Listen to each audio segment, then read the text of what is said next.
When I see birches bent to left and right across the lines of straighter darker trees, I like to think some boy's been swinging them. But swinging doesn't bend them down to stay as ice storms do. Often you must have seen them loaded with ice a sunny winter morning after a rain. They click upon themselves as the breeze rises, and turn many-colored as the stir cracks and crazes their enamel. Soon the sun's warmth makes them shed crystal shells, shattering and avalanching on the snow crust, such heaps of broken glass to sweep away you'd think the inner dome of heaven had fallen.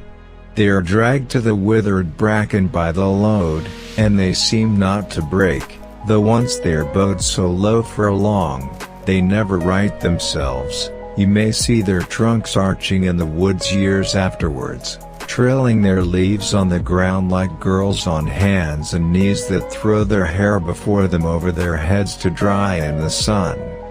But I was going to say, when truth broke in with all her matter-of-fact about the ice storm, I should prefer to have some boy bend them as he went out and in to fetch the cows, some boy too far from town to learn baseball, whose only play was what he found himself, summer or winter, and could play alone.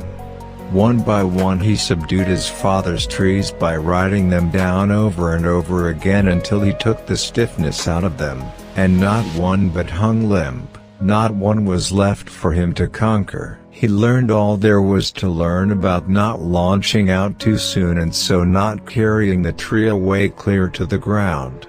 He always kept his poise to the top branches, climbing carefully with the same pains you use to fill a cup up to the brim, and even above the brim. Then he flung outward, feet first, with a swish, kicking his way down through the air to the ground. So was I once myself a swinger of birches. And so I dream of going back to be.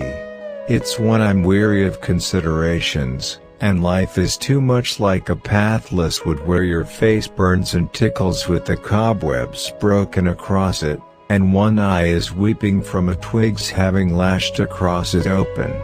I'd like to get away from earth a while and then come back to it and begin over. May no fate willfully misunderstand me and half grant what I wish and snatch me away not to return.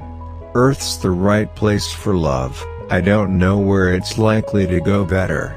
I'd like to go by climbing a birch tree, and climb black branches up a snow-white trunk toward heaven, till the tree could bear no more, but dipped its top and set me down again.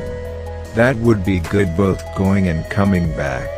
One could do worse than be a swinger of birches.